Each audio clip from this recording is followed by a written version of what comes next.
Good day, everyone. I'm Dr. Laurie Davis, and you're listening to the Dr. Laurie Davis Show here, streaming live right now in three places. One, E360 TV, our home network. Also streaming live on our Facebook page, which is called Self-Worth, the Missing Link Superstars, because everybody that comes on the show is a superstar. And also on our YouTube channel, Laurie Davis Show Host. So there are three places where we can go and be on board with this right now live. And of course, the shows are archived in the network, E360 TV. You can go in there and view all of our episodes. And I'm welcoming a couple of guests today. So I would like to first of all welcome Deborah Irish to the show. Good morning, Deborah. Good morning, Laurie. Thank you for being here. Thanks for having me. Great. And we have Dr. Stone Love Foray, I believe is how you pronounce that. Are you with us, Stone? Good morning. She's not. Okay, she'll be back. We never let the glitches get in the way, so we're just going to jump right in. Thursdays, we talk to authors, coaches, people of inspiration, athletes, celebrities, people who have a powerful personal story that we know will inspire and motivate others. But the connection that Deborah and I have, we both participated in a compilation book. And for those viewers who don't really know what that is, it's a book where everybody contributes a chapter. And I started that process for me in 2005. I was in my very first compilation book called Walking with the Wise Entrepreneur, and there were some pretty special people in there. Chuck Norris, Donald Trump, T. Harv Eker, Susie Orman, Dr. Deepak Chopra. We had some pretty cool guys in the book with us. So I wrote a chapter called Leading Us Past Our Financial Limits. And that was my first experience. So Deborah, you and I had a most recent experience. And before we start though, because it'll give Stone a little time to get here, why don't you share a little bit about, we were talking before the show about who you are and some of the things that you've done before even writing in Robbie's book. Over to you. Let's just share a little bit about you. Okay, well, thank you. I'm actually an artist, and I've been an artist my whole life. That's something that, that's been in my blood and my bones. I've been creating, and I've been creating as a child. And then in high school, I discovered watercolors. I was taking art classes in high school, and I really took to watercolors, and I found a strong passion for that. And I did that just for my own personal pleasure for years. And I did end up selling a few paintings and doing a few commissions. I now live in Menifee, California with my husband. We moved here in 1989 with our two children who are now grown men. I was a stay-home mom for 23 years, but during that time I would do commission artwork. And then I got into acrylics after we moved here to Menifee in 89, which led me to painting on walls. So I started painting murals and faux finish work and things like that. Yeah, really fun. And occasionally I will still take on a commission in that area, but I don't promote for it. My business that I'm focused on now is Art and Court Mobile Paint and Sip. I bring the art studio to you, and I teach people how to paint. Beautiful. Awesome. Yeah. And then I have my personal art too that I've been working on that I will talk about in a few minutes. Okay, great. All right. Well, welcome, Dr. Stone Love Foray. Did I say that right? Foray? Yes, Foray. That's exactly right. Thank you. Oh, good. Must be that Canadian French background. Yes. All right. Welcome to the show, Dr. Stone Love. And we're just taking a few minutes, Stone, to just kind of share a little bit about who we are and what we do before we dive into our joint project that we were all involved in. So would you like to share a little bit about you this morning? You're just flying in from New York, like, oh my gosh, what a powerhouse. Over to you. Yes, thank you. Thank you so much for having me, Dr. Laurie. And hello, Dr. Deborah. I'm happy to be here. I just did, like you said, I just flew in from New York. And this is my first time being on live stream, but my second time being on your show. So I Mhm. appreciate it again. I am a speaker and author and international retreat leader.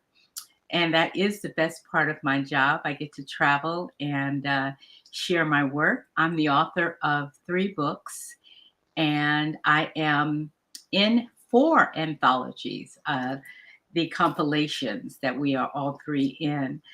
Um, I do a lot of self help work, and I work with women and girls to help them process their childhood experience of sexual trauma.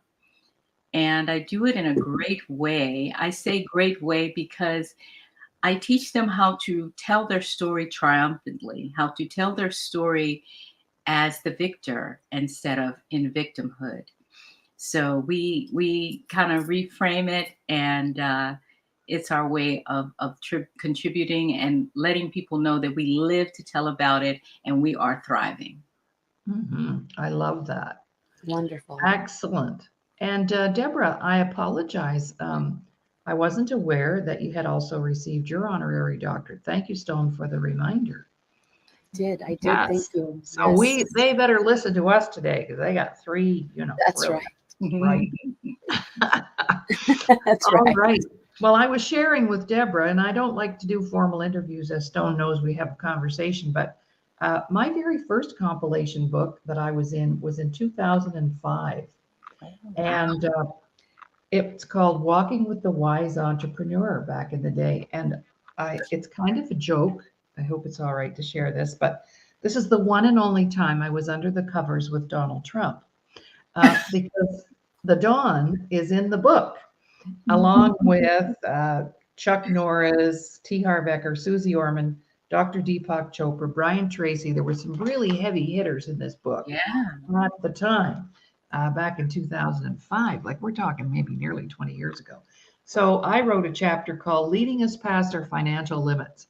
And it Excuse was me. a really great experience. And I hadn't been in one since. And I had lots of opportunities. I just didn't. But when Robbie came along with this one, I had to say yes. So what we're going to do today is, do either of you have a hard copy of the book there? Yes. I I have do. ordered more, but I am out right now. Oh, there we go. Let's show off that beautiful cover. It's all about showing up and asking. Yes, and I think there are 60 plus of us in the book. Am I correct about that? Yeah, there's Right 64. on. Mhm. Okay, so what I'd like to do is how I've been doing this because I'm really, supporting on Thursdays, interviewing authors and other people who are inspiring the world to bigger and better places. And that would, of course, include all of you. And so we're going to share, we'll get Deborah to share one of her show up stories, and then you, Stone, and then I'll share one of mine. I have mine here. My chapter was called It Takes Guts to Leave the Ruts. And so why don't we start with you, Deborah, and just read directly from the Okay. book. I'd love that if you would do that. So Okay. I do have a passage I could read from. It's kind of short, but it kind of that's sums okay. everything up. And Well, this is we're going to come back to you. We're going to do this 2 or 3 times. Okay. okay. This is a portion of my chapter that after I had to administer CPR to a neighbor that was not doing so well. And this is, I went into detail about that in my chapter, but this is after the fact. Okay. Okay. So that's just the beginning of the story, which I'm referring to saving someone's life. From That's just the beginning of the story. From that experience, I had an epiphany. Something struck me immediately after that life and death situation. I realized there was no thinking involved, only action.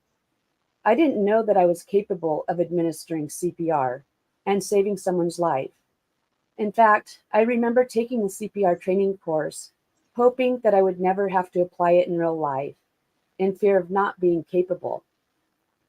There was no time for thinking, only action.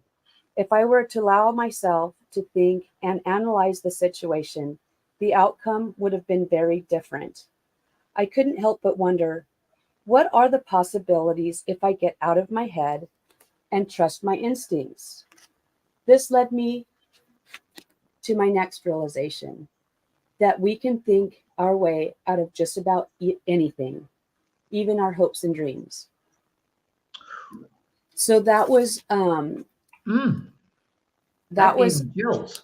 it was a life-changing moment to save someone else's life.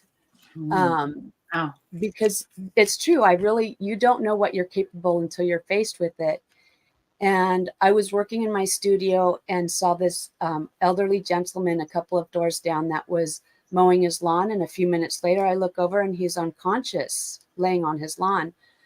And I didn't think, I just leapt into action and I went into full instinct, and I ran out the door, and I ended up administering CPR. And the chapter goes into it more, but he did survive. And later I found out that he probably wouldn't have lived had he not received CPR when he did. So for him, he got to live longer. For me, I got to live more fuller. mm. I had things in my head, you have like ideas or dreams, small little hopes and dreams that you have, maybe from childhood. I don't know. But for me, I would have just different ideas of, like, maybe seeing a solar eclipse. That's something as a child I thought that would be so great to see. But in my head, I set it up that it wasn't possible for me. And so I didn't pursue that. And there's other things too I talk about in the book where if you don't think it's possible and you don't pursue it, it will never happen. But once you realize that the possibilities are endless, it's up to you to take action and make them happen. And so that was a big turning point for me and led me to accomplishing and checking a lot of things off of my list that I thought would never happen for me. So Excellent. I'm grateful for the situation, for the experience, and the growth. You just never know how it's going to come. Right on. Well, we're going to come back to you because you'll be able to pull some other things out of your chapter. And as we have the conversation, it's kind of like a book club here today. And so your story is triggering some other things for me that I never even wrote about at all in my chapter. I think what I loved about it was everybody came from their own personal life story experience, which makes it extremely credible and makes it authentic, right? Yes. We're not reading a Harlequin. No disrespect to Harlequin. I used to buy them by the dozens. All right, over to you, Dr. Stone Love. Your reading from your chapter. Yes, I wanted to compliment Dr. Deborah on leaping into action. She said something so interesting. She said she didn't think, she just leaped into action, and her heart took over and saved someone's life. That Right. is tremendous. It I'm is. honored to be in a book with you with that type of story. I That guess is so. beautiful. Mhm. Well, I chose to write about the book is called "It's All About Showing Up," and that is so true. I accepted an invitation to London, and I showed up, and I found something that I never thought that I would. Some years ago, I took a DNA test, and the DNA test was to tell me where my ancestry came from. And it turns out that I am from the country of Sierra Leone. Yes. And I thought, wouldn't it be wonderful to travel there? But Mhm. can't travel there. I don't know anyone. Even though the DNA test says I'm from there, I don't know if they'll accept me as their daughter. I I'll just leave that in the back of my mind. Like Dr. Irish said, sometimes you have dreams as a little kid, but you don't know how you will bring that vision to fruition. And I didn't know. And I went to London. I showed up and I met a woman that is from Sierra Leone. Not only is she from Sierra Leone, but she's a queen in Sierra Leone. Wow. And we just hit it off. It was like I had just met my sister. I Mhm. mean, to the point where we were holding hands and smiling. It was Oh my that God. Wow. wonderful. So obviously, I shared my story with her about the DNA test, and she invited to bring me to Sierra Leone and introduce me as the daughter of that country. Oh, wow. Wow. That's Oh, beautiful. huge. Yeah, Huge. I had to tell you that story because in the book I Of course. actually kind of introduced how I met Lady Robbie and how we just fell in love, and but from meeting her and showing up with her and for her, so many wonderful things have happened in my lifetime. I just can't even thank her enough. And I just can't tell you how proud I am to be in this book and able to share that life changing story. Beautiful. Thank you. I'm from Halifax, Nova Scotia. Originally, I was born and raised there, and approximately 43% of Canada's Black population lives in Nova Scotia. We're very rich in Black history, Mhm. and we have a big community there from Sierra Leone. Oh, And that's, wonderful. yeah, and that there's 5 different cultures. So not, some came from Sierra Leone, some from the Caribbean, the West Indies, Africa, but we're very rich in Black history. My first 6 years teaching was in one of those communities. And so when you said Sierra Leone, I got the chills. I went, whoo, Yeah, that is woo. good to know. That is good to know. Because Yeah. I have visited Canada several times, mostly Quebec Oh, and yeah. Montreal, but I have been to Toronto, so I must make my way to Nova Scotia. Oh, yeah. We have a huge, big cultural center there, and oh, yeah, it's amazing, amazing. Okay. So did you want to read a chapter from their book, or do you want to wait until the next round to read one? Well, what I shared, that's what's in the book. Okay, I'll great. see if Okay. I can find another nugget in here too. Yeah, okay. Yeah. Well, we'll come back to you. So, because we're going to go around 2 or 3 times. Okay. Okay. All right. Well, my approach was, when I started writing it, it was like, oh my gosh, this all happened when I was in my 20s, for heaven's sake. Like I was showing up back then. I didn't even realize I was showing up. So let me see. I numbered mine. Memory number 1, memory number 2, memory number 3. So let's see, which one will I pick? Oh, I don't know. Okay. Oh yeah, I like this one. Oh, I like this one. This is kind of cute. My next memory, one of my memories of showing up was for an appointment with my guidance counselor at school. I was in grade 9. And in grade 9 in Canada, you're preparing to enter high school, and we were to be evaluated to see which program we would be best suited for in high school. There were 2 ways to go. One was the general curriculum that prepared us to enter like a blue collar position, be a stay at home mom. That's nothing wrong with that, the most important profession in the world, as far as I'm concerned. But back in those days, and Deborah knows this story very well, that was an expectation. And so to be a secretary or a hairstylist. The other road was the academic, which prepared us for university. And I will never forget that day. I even remember what I was wearing, a lime green Banlon sweater set I was so proud of, because I was wearing my training bra under it and I really felt like a woman. In the 60s, as a woman, if we wanted to go professional, we became a nurse, a teacher, maybe a hairstylist, an executive, secretarial type. The expectation was we got married, had a family, and stayed home. And I remember marching down the hallway to enter the office of Miss Brown, because in 1964 I was 14. As I entered, she had her face looking down on my records. She immediately advised me that I would be placed in the general program, as my marks were not reflective of someone who would make it for higher learning. Whoa! I was devastated. Secretly, I had hoped to one day having a professional life like a teacher. There wasn't much to pick from, but I was going to be one of those. And I couldn't handle blood, so I wasn't going to be a nurse. The way that I retaliated to her review was that I actually wanted to become an archaeologist, which I said just to get her attention. Immediately, her head came up off the desk, and she said that, well, girls can't be archaeologists. It was then I realized that if I wanted something, I needed to be more vocal. So I asked her what she meant by that. She backpedaled slightly and said that, she said, I suppose girls could be that, but I certainly did not have the brains or the marks to pull that off. And I should reconsider the general program and just get a job as a secretary.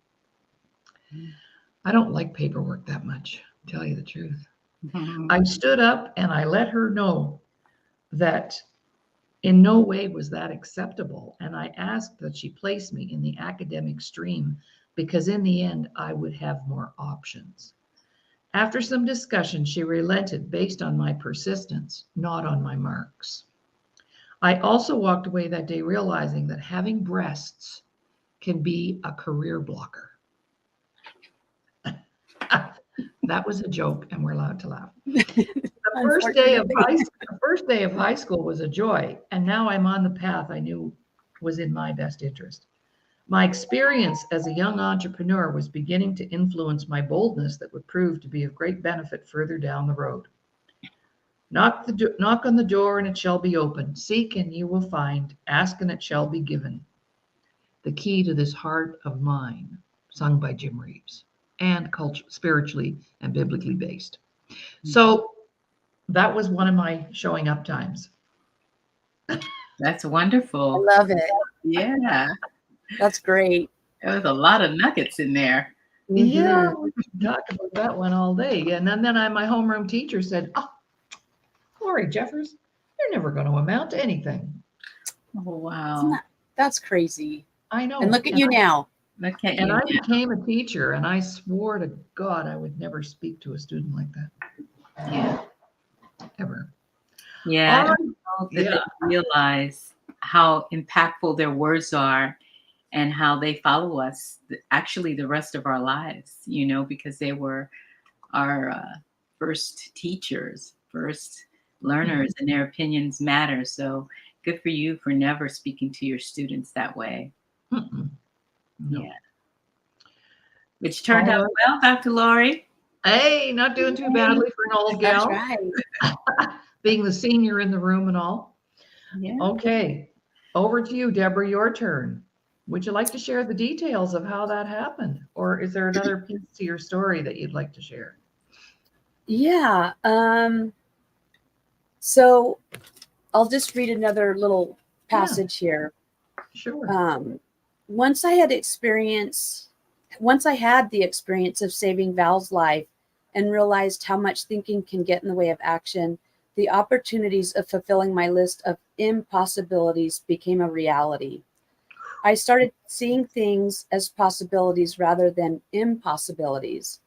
And within a fairly short period of time, I started checking things off of my impossible list, starting with seeing the fire fall at Horsetail Fall in Yosemite, California.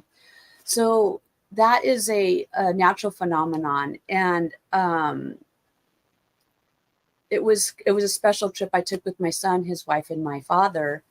And it's a phenomenon that happens only like a couple of weeks out of the year in February. And we got there, we didn't plan the trip to see that. We just happened to be there at the tail end of it. And I was aware of it thinking we were not going to see it at all. And we ended up seeing it. We were so happy to see it, but we would have been happy it was a great trip, even not seeing it, but it really made it magical. And then more and more things kept happening. Opportunities kept popping up. And like I said, instead of seeing them as impossibilities and disregarding them, I would go, wait a minute, why can't I plan to see that? And in 2017, when the total solar eclipse, the Great American Total Solar Eclipse cut across the United States, I I started planning a trip, and I was able to see that as well. And that was one of the big childhood little dreams I had. And I was able to fulfill that. And now I'm planning to see the one coming up in April of 2024. When I went and saw the eclipse, I had the intention of going to see it with the eye of an artist. So I had certain criteria. I really didn't care where I saw it. I just wanted to see it. But I felt like I needed a tree next to me so I could see how the light played on it. So I could see what how the light reflected into the tree and all that. Well, you know what? There is no shadow. So it didn't really matter if I was standing next to a tree or not, because all the show was in the sky. I could probably talk for an hour about it, just describing it. So instead of describing it with words, I found a way to describe it through my paintings. And while I was watching it and really taking notice of everything, it was very emotional. I was, as soon as that moon disk goes in front of the sun and the sky darkens, and you kind of have a 360-degree sunset is what it looks like around you. And then you see the corona. It's so beautiful. It takes your breath away, and you almost fall to your knees, because for me, it felt like I was seeing something so beautiful that I shouldn't be seeing. It was so beautiful, almost like looking into the face of God. And it felt like a real gift that I was able to see it. And as soon as it was over, I took my notes and I drew little sketches, and I came home, and I had a moment where I had like a nice night's rest. And I woke up that next morning, and I was overwhelmed with emotion. And I physically fell to my knees and thanked God for this wonderful gift, because I've been creating paintings and art for years, but I always made just pretty pictures that were pretty and attractive, maybe more decorative even. But this felt different. I felt like I had more of a mission, a purpose as an artist to share what I saw, because I started to see that photographs don't capture it. And there's beautiful photographs, don't get me wrong. But I feel like as an artist, I can put the colors together and pull together things that aren't possible with a camera. One of the things that really struck me is strange, because remember I mentioned the tree. I noticed that all the colors in the sky, but when I looked down at my surroundings and even my skin and my friends and family around me, everything was grayscale. So when I do my paintings, I have the landscape is very small at the bottom, and the whole painting is the sky. One of the things that really struck me, as I'm standing there, I know I'm very well aware that my feet are planted on this earth, and yet I'm seeing the sun, the moon, and stars pop out, but they're not stars, there are planets. So I could see the sun, the moon together, and the sky together. That's the only way you can see it, is during a solar eclipse. And there's Mercury, and there's Jupiter, and there's Venus, and there's Mars. And I was very well aware of my position in our solar system, and then our solar system in the universe. It was a very powerful, I cannot describe it, except for that I wrote about it in the book, because there's this other book that's written by astronauts. It's called the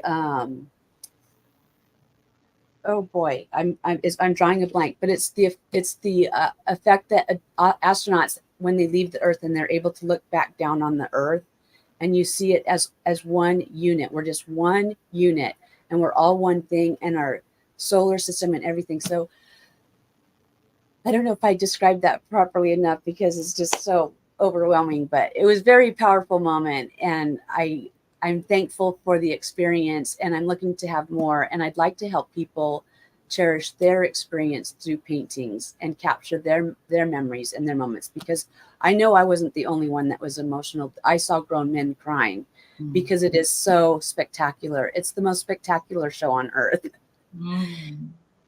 And just the physics behind it is incredible. Just to know that the only reason why it works, even though the sun is quite a bit larger than the moon, but it's 400 times further away.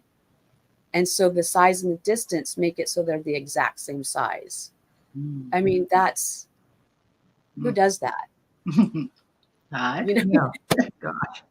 Yeah. Wow. It's just really incredible. Incredible. Wonderful. Thank you for sharing that. That's amazing. And for you to be able to make that connection for you personally, Yes. and bring even your work to a whole different level. I actually switched to oils because of it. Yeah. I was working in watercolors and acrylics, and I switched to oils, and I'm so glad I did. I really am enjoying oils. They're not really nice to work with, and the effect is really nice as well. Wonderful. All right. Thank you. Over to you, Stone. What'd you think of that? And another share from you, please. I love that. I'll have to get the name of that place. I'm here in Northern California, and that will be one of my experiences. You say it's only in February? The Horsetail Falls. Yes. Yes. So the Horsetail Falls in Yosemite, that's the reason why it happens is Horsetail Falls doesn't always have water in it. So it depends on how much rain and snow we get and how much runoff it gets. And then the only reason why it's visible like a couple weeks out of the year in February is because of the position of the sun as it sets. So what happens is if there's no cloud cover and there's water coming down that waterfall and the sun hits it just right, it really looks like lava pouring down the mountain. I mean, it's incredible. I'm going to be doing paintings on all the different natural phenomenon. That's one of them. I have a canvas ready to go. But yeah, if you ever have a chance, go. You know, the thing about that trip was I told you that we kind of almost just stumbled upon it. We didn't really expect to see it. But while we were there, and other people were gathering to see it at that time, because it happens in the evening at sunset. There were people, we overheard this one group say, well, we never have to come here again. Apparently they've been going year after year after year and missed it because of weather, mostly. I almost felt guilty that we just kind of stumbled upon it. Like we didn't make a plan to see it. You know what I mean? But it's spectacular. If you have a chance, I highly recommend it. You know, all of those natural phenomenons are so amazing. I mean, because it's God creation, right? And when you get a group of people and everyone's exciting, the energy is just wonderful. And it's almost like a love fest, you know, because you're excited about nature and you're all into the same thing. So there's a real togetherness. You know, people share their binoculars with each other and you talk about it and stuff like that. So it's not just seeing the actual event. It's also being around the people that are also seeing the event that make it special as well. Right. Wonderful. Thank you. All right, Stone, the mic is over to you. Yes, thank you. Thank you, Dr. Irish. Thank you. You know, the point of this book, and I just came across a little passage here that I would like to read. It says, showing up is certainly the practice all entrepreneurs want to master. You never know what may happen when you show up and ask for what you want. It may not be the particular event, it may not be that particular group of people, but someone will be a resource to you. So it's like, you know, you show up and you don't expect from people individually, you don't even expect from the event itself, but you know that someone there will be a resource to something that you want because you've asked for it. Mm-hmm. So I just love this book. I love all of the stories are filled with show up.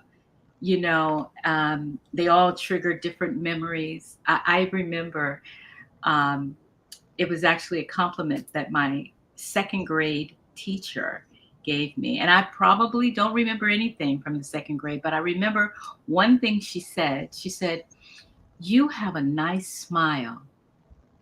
And since she said that, for some reason I remember it, but I've heard it several times in my life, and I'm 60. And I can't believe sometimes I say, Miss Carpenter told her to say that.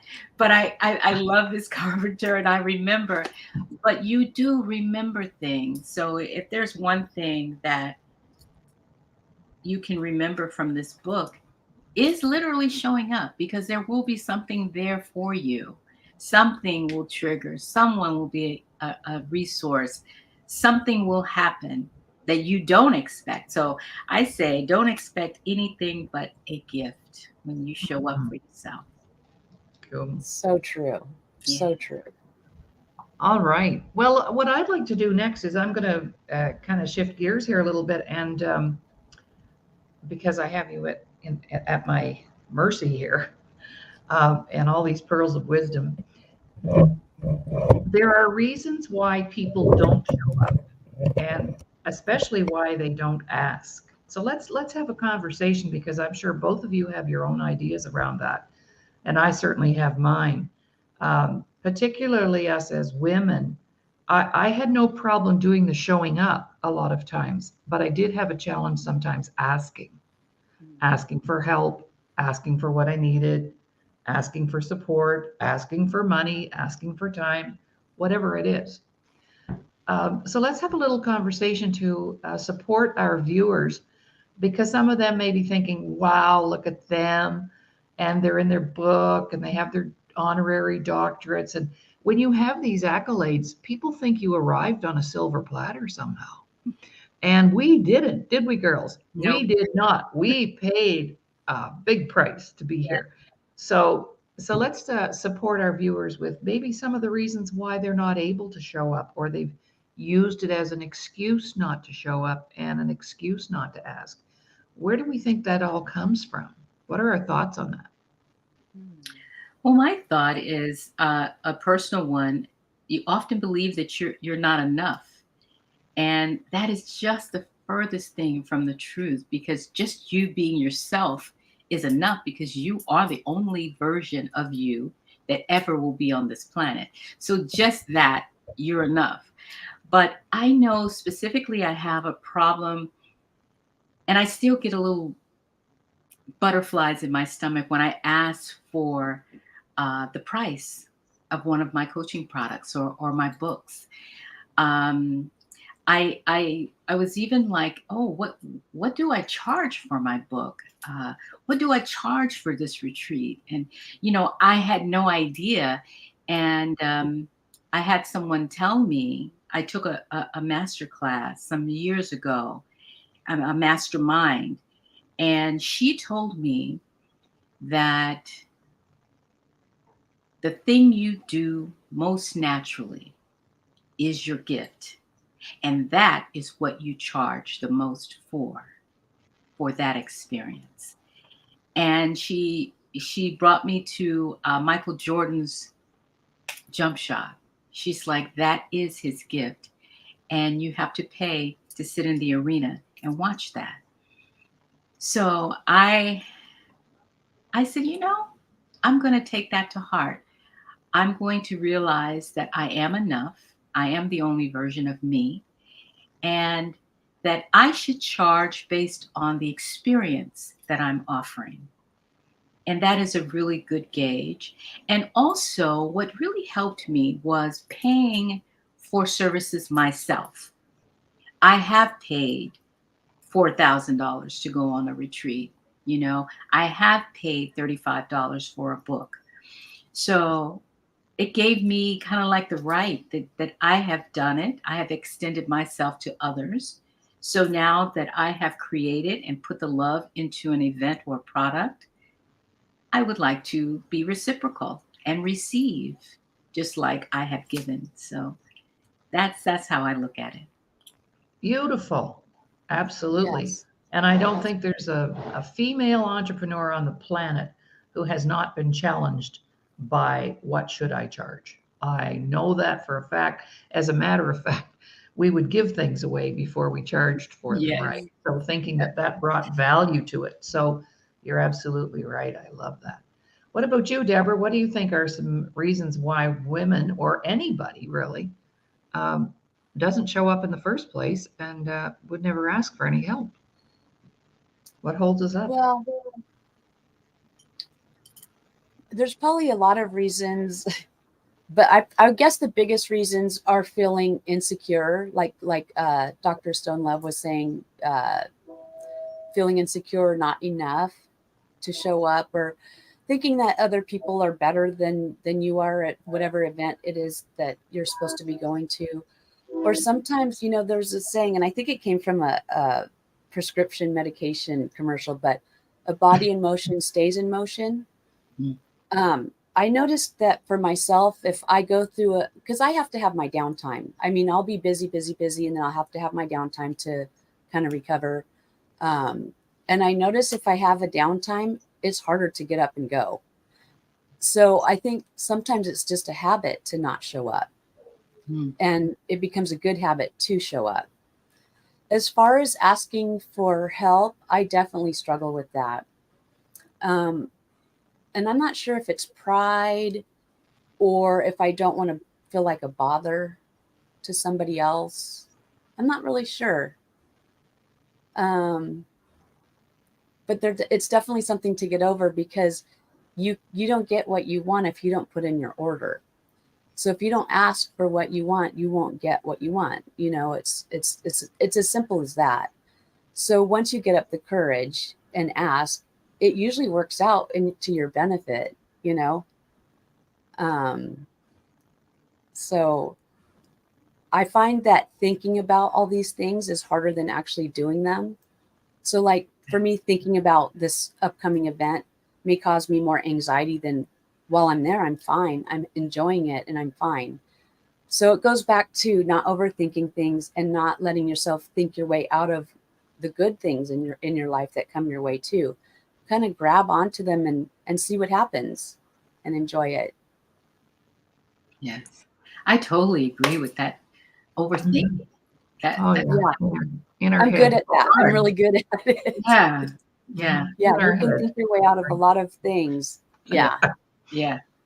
So taking Wow. action, overthinking. Like I was having a conversation with my dad over the phone, and I have some art projects that I want to work on, but I find I get busy with other things, and sometimes I it's a procrastination really. I'm actually very productive while I'm procrastinating.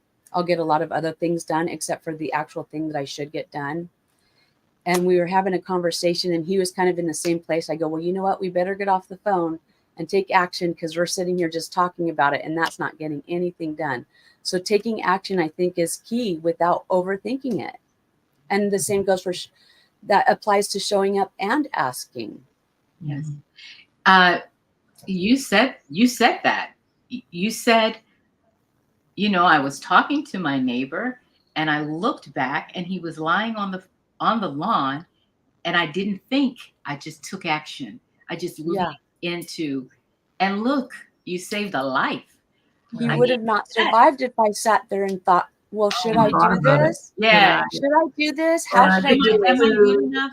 You Am I know, qualified to do this? Yeah. yeah, No, you just, Right. oh, that's, yeah, yeah, yeah. Well, the most incredible lesson for me in this was in 1994. I was living in Seattle, Washington for a year, just doing some research, meeting some great people, no money at all, and just living on a shoestrings, a bit of savings, packed everything up, put it in storage, and drove 3,000 miles out on our motorcycle. 6,000 miles, excuse me, on our motorcycle to get me to Seattle. This is 1994. But the thing that shocked me were the city was full of street people, homeless people, something that I had never experienced really to any great degree because it's too cold where I was from.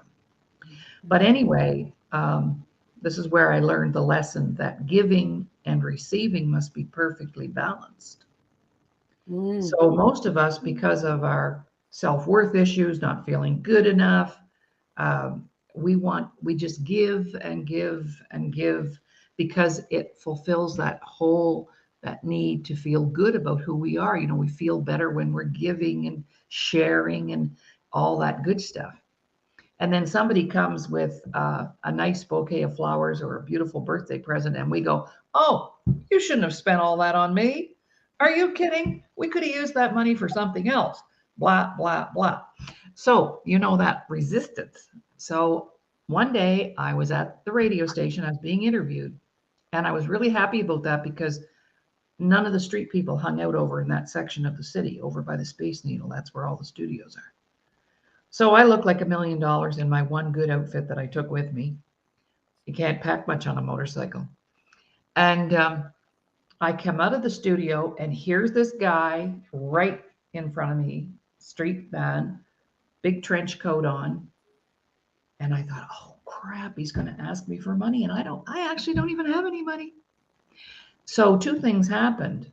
Of course, he said, "Do you have any money?" And I said, "You know what? I don't. I'm here. I'm from Canada. I went into this big song and dance. I thought, I'm going to be vulnerable. I'm going to tell him exactly what's going on here and why I can't give him any money." So I did. And he stood there. And then he opened his trench coat and he pulled out a dirty paper cup full of change and he put it right in my face and he said, "How much do you need?" Boom. Okay. Wow. But I had zero self-worth at the time. I had lots of confidence, but I didn't have any self-worth. I didn't think I was worth anything. So I looked at him and I did my low self-worth speech. "That's okay. I'm good. I'd never take money from a street person. Oh my gosh. No, that's okay. Blah, blah, blah." Mm. I will tell you what, ladies, I will go to my grave remembering the look of devastation on his face. It like I had just cut off both his arms. Mm-hmm. Okay. Oh. So Yeah. I knew something big had happened. I stood there. I started to cry. I walked back to our apartment. I walked in. Ron, my husband, says, "Are you okay? What's going on?" And I told him what happened. And he said, "Laurie, when are you going to get over yourself?" I said, "What do you mean?" He said, "Okay, sit down." And my husband's 8 years older than I am, so he's a lot smarter in a lot of ways. He sat me down and he said, "Look, how much have you given in your lifetime?" I said, "Oh, God, I've given away money, cars, groceries, houses." Well, he said, "Why do you do that?" And I said, "Because it brings me a lot of joy." Well, he said, "You just stole that guy's joy. You would have made his day. Why didn't you just take a dime?" Mm-hmm. See? Mm. Uh-huh. So there's more to that story because the universe continues to bring us the lessons, God, the universe, the creator, until we get it, Yeah. right? Yeah. And I got it. And then, I didn't get it right away because the next day was my birthday. Ron was going down to buy me a card.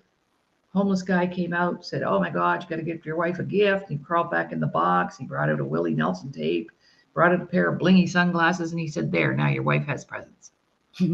So he comes home, I'll just finish up here, puts them on the table, and I hadn't learned it yet. I said, "Where did you get that? Where did you get the money to?" I thought we agreed there'd be no gift. I went into my big song and dance the second day. I said, "I didn't get it yet." And he sat me down again and he said, "Okay, this time you're going to get it." So ever since then, 1994, I've really worked at balancing giving and receiving.